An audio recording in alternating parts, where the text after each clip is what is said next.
Good morning, students. I hope you all are well and safe.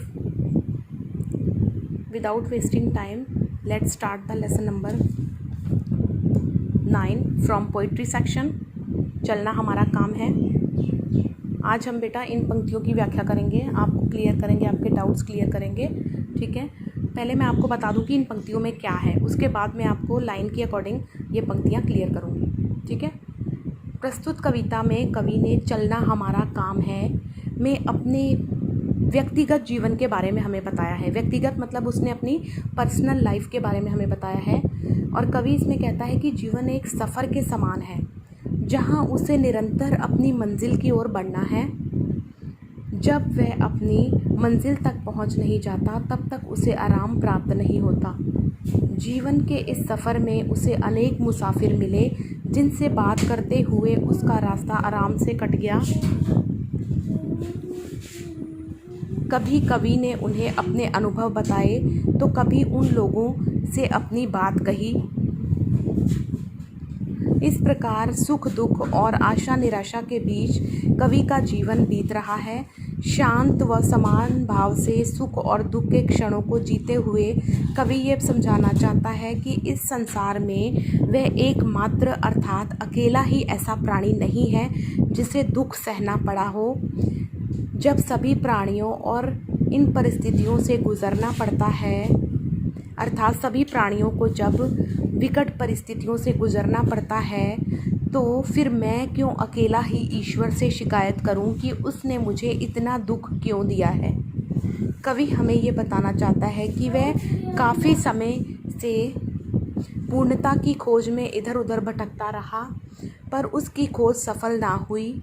उसके मार्ग में बाधाएं आईं, उसे निराशा भी हुई और उसने अपने मन को यही समझाया कि इसी का नाम जीवन है. लगातार चलना ही ज़िंदगी है. जो जीवन से निराश होकर रुक जाता है वह कभी अपनी मंजिल नहीं पा सकता. कवि कहता है कि उसने जीवन के सार को अर्थात जीवन की असलियत को समझ लिया है. इस संसार में जिसने मान अपमान को समान भाव से ग्रहण किया, अमृत और विष के घूंटों को पिया, उसे ईश्वर की देन मानकर हंसकर स्वीकार किया, उसी का जीवन वास्तव में जीवन है. हम जीवन रूपी पथ पर लगातार आगे बढ़ रहे हैं क्योंकि चलना ही हमारा काम है. चलो बेटा, अब मैं पंक्तियों के द्वारा तुम लोगों को ये क्लियर करूँगी.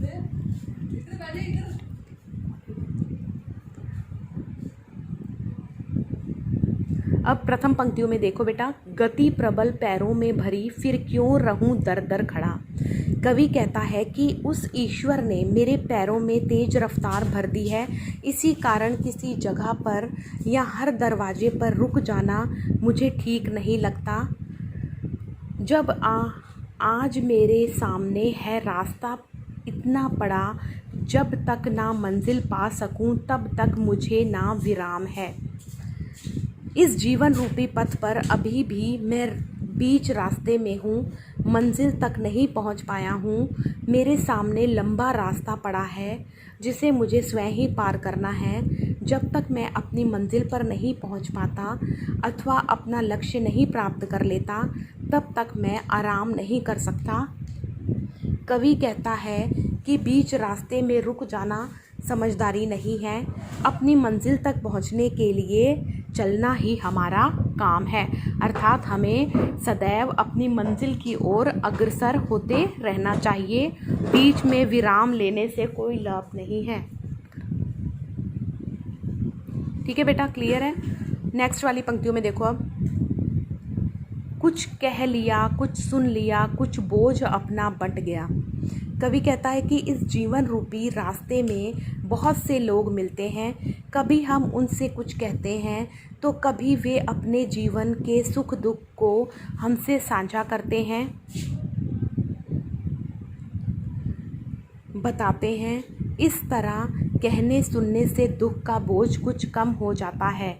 अच्छा हुआ तुम मिल गई, कुछ रास्ता ही कट गया, क्या राह में परिचय कहूँ, राही हमारा नाम है.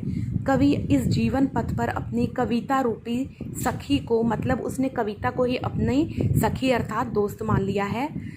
कवि इस जीवन पथ पर अपनी कविता रूपी सखी को पाकर बहुत खुश है, क्योंकि अब उसका रास्ता आराम से कट जाएगा। जीवन रूपी पथ पर चलते हुए कवि कहता है कि राह में चलते चलते मैं अपना परिचय क्या दूं, क्योंकि मैं तो राह का मुसाफिर हूँ। अतः अपने परिचय में मैं बस इतना ही कहना चाहता हूँ कि मैं एक राही हूँ और मेरा काम इस राह पर चलते रहना है, अर्थात अपने मार्ग पर आगे बढ़ते रहना है जब तक कि मैं अपनी मंजिल को प्राप्त नहीं कर लेता। ठीक है बेटा। अब अगला देखो, जीवन अपूर्ण लिए हुए पाता कभी खोता कभी, आशा निराशा से घिरा हंसता कभी रोता कभी। इसमें कवि कहते हैं कि कोई भी मनुष्य अपने आप में पूर्ण नहीं है, अर्थात प्रत्येक मनुष्य में कोई ना कोई कमी अवश्य है। इसलिए कवि कहते हैं कि मैं भी अपने इस अधूरेपन को लिए हुए जीवन पथ पर बढ़ता जा रहा हूँ। रास्ते में चलते चलते कभी कुछ सफलताएं भी मिल जाती हैं, तो कभी किसी चीज़ को खो देने का दुख भी होता है। कई बार हमारे जीवन में ऐसा होता है कि हम किसी चीज़ को, किसी मनचाही चीज़ को प्राप्त करके बहुत खुश होते हैं, और कई बार ऐसा होता है कि कोई हमारी प्यारी चीज़ हमसे खो जाए तो हमें उसको खोने का बड़ा दुख होता है। इस तरह आशा और निराशा अर्थात खुशी और गमों से घिरकर कभी मैं अपनी सफलता पर हंसता हूँ तो कभी असफलता पर रोता हूँ। मेरी परिस्थितियाँ जैसी भी हों, पर मैं यह बात हमेशा ध्यान रखता हूँ कि मेरी बुद्धि चिंतन में लगी रहे, अर्थात मेरी बुद्धि अच्छे कामों में लगी रहे। गतिमति ना हो अवरुद्ध, इसका ध्यान आठों याम है, चलना हमारा काम है। कवि कहता है कि दिन रात मेरा यही प्रयास रहता है कि मैं कभी अपनी असफलताओं के दुख से दुखी होकर कहीं रुक ना जाऊं, क्योंकि आगे बढ़ना ही जीवन है और रुक जाना निराशा का सूचक है। इसलिए कवि हमसे ये कहना चाहता है कि हमें सदैव अपने मार्ग पर आगे चलते रहना चाहिए, कभी भी विराम नहीं लेना चाहिए। नेक्स्ट पंक्तियों में बेटा देखो, इस विशद विश्व प्रवाह में किसको नहीं बहना पड़ा, सुख दुख हमारी ही तरह किसको नहीं सहना पड़ा। इसमें कवि कहता है कि इस विस्तृत संसार में, अर्थात इस बड़े संसार में कौन ऐसा मनुष्य नहीं है जिसे असफल होने पर अथवा कुछ गलत करने पर ताने ना सुनने पड़े हों। ऐसा कौन है जिसे संसार के अनुसार ना चलना पड़ा हो, अर्थात कोई भी मनुष्य ऐसा नहीं है जिसने संसार के विरुद्ध जाकर अपना जीवन जिया हो।